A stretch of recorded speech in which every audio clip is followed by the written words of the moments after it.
जीवन हो र यो नै संसारको आधार हो भन्ने चाहिँ प्रमुख यो किताबको चाहिँ एउटा मिसन देखिन्छ र यो मिसनलाई अघि श्रद्धेय हरिराम जोशीज्यूले भनिसक्नुभयो।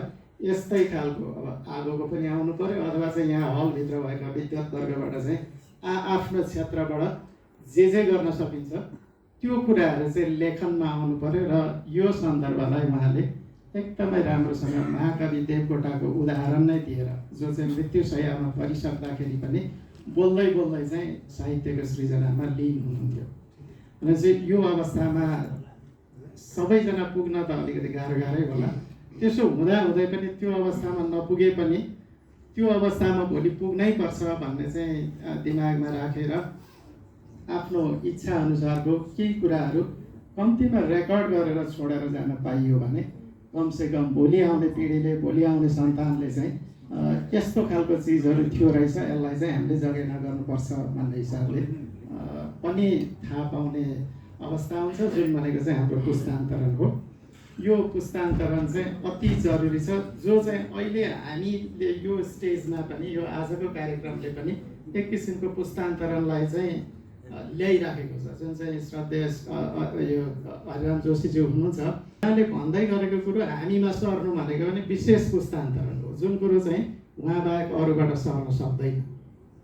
यो हिसाबले पनि हामीले जहाँ जान्छौँ जे काम गर्छौँ त्यसलाई चाहिँ पुस्तान्तरण अथवा चाहिँ आफ्नो एक्सपिरियन्स सेयर गर्नु भनेको स्मृति अथवा चाहिँ एक किसिमको विवेक अथवा ज्ञानको पुस्तान्तरण हुनु हो जुन चाहिँ भोलिसम्म निरन्तर हुन्छ। जुन चाहिँ अघि पद्मसुन्दर सरले राम्रोसँग भन्नुभयो किताबमा बगिराखेको खोलालाई उसको स्वच्छन्द रूपमा चाहिँ बग्न दिनु पनि सम्पदाको संरक्षण हो भने जस्तै हाम्रो ज्ञान गुणको कुरो जहाँ हामीले चाहिँ छोड्दै जान्छौँ त्यो आफैमा पुस्तान्तरण हो, त्यो आफैमा संस्कृतिको चाहिँ संरक्षण हो।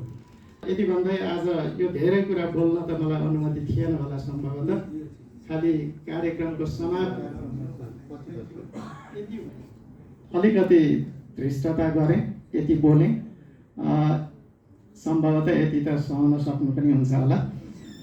यति भन्दै आजको यो विशेष कार्यक्रममा यो आज विशेष यो मानेमा कि पानी संस्कृति र पानी सम्पदा विषयमा असाध्यै अति नै कम मात्रै लेखिएको पुस्तकहरूमध्ये आज विशेष पुस्तक यो संसारमा आएको छ। एउटा नयाँ चिजको जन्म भएको छ जसलाई चाहिँ हामी सबैले पढ्दियौँ भने यो हुर्किन्छ र यसमा भएको चिजहरूलाई पनि अघि सरहरूले जस्तै सकारात्मक र नकारात्मक के छ भन्ने कुराहरू चाहिँ आज यो हलमा व्यक्त नगरे पनि पढिसकेपछि यहाँहरूले निरञ्जीलाई एसएमएस गरेर अथवा टेक्स्ट गरेर इमेल गरेर अथवा फोनै गरेर भए पनि यो पेजमा यस्तो चाहिँ छुटेको रहेछ अथवा यो कुरालाई यसरी चाहिँ लैजाँदा अझ राम्रो होला अथवा अघि सरहरूले भन्नुभयो जस्तै यो लाइन चाहिँ मलाई असाध्यै राम्रो लाग्यो है भनेर चाहिँ भनिदिनु भयो भने यो आज हामी चाहिँ पुस्तक लोकार्पणको समयमा उपस्थित भएको अलिकति उपलब्धि होला भन्ने मलाई लाग्दछ। यति भन्दै आजको यो विशेष कार्यक्रममा निरञ्जीले निकै लामो समयसम्म मेहनत गरेर पुस्तक प्रकाशन गरिसकेर पनि अघि उहाँले आफ्नो मन्तव्यमा भन्नुभयो यो अवस्थामा चाहिँ मैले लोकार्पण गर्ने मेरो यो सोच नै थिएन भनेर जुन भन्नुभयो।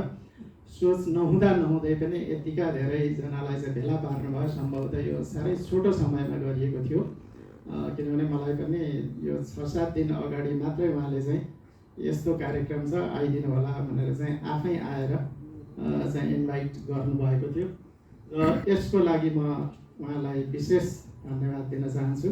र सँगसँगै आजको यो कार्यक्रममा उपस्थित भइदिनु भएकोमा श्रद्धेय आजका प्रमुख अतिथि श्रद्धेय हरिराम जोशीज्यूलाई विशेष धन्यवाद व्यक्त गर्दछु। र यो पुस्तकमा सबैभन्दा महत्त्वपूर्ण लोकार्पणको दिन टिप्पणी गर्नु नै सबैभन्दा ठुलो कुरो मान्छु म चाहिँ।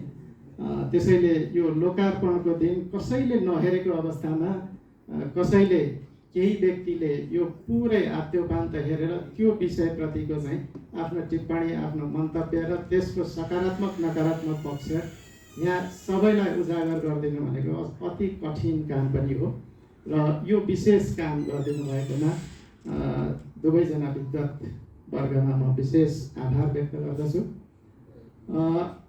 र यो सन्दर्भमा अब निरञ्जीले विभिन्न माध्यमबाट चाहिँ आमन्त्रण गर्नुभएको र कतिपय साथीहरू आउन चाहेर पनि सक्नु भएन होला र जति आउनुभएको छ यो विषयप्रति आफ्नो पेसागत हिसाबले आफ्नो चाहिँ एक किसिमको इन्ट्रेस्टको हिसाबले होला र कतिपय निरञ्जीको साथीत्वको हिसाबले पनि आउनुभएको होला। यो सबै जो जसरी आउनुभएको छ यहाँहरूको आजको समयको लागि म विशेष आभार व्यक्त गर्न चाहन्छु र आजको मलाई जिम्मेवारी दिएको कार्यक्रमको समापन पनि भएको कुरा यहाँहरू सबैलाई जानकारी गराउँछु। धन्यवाद।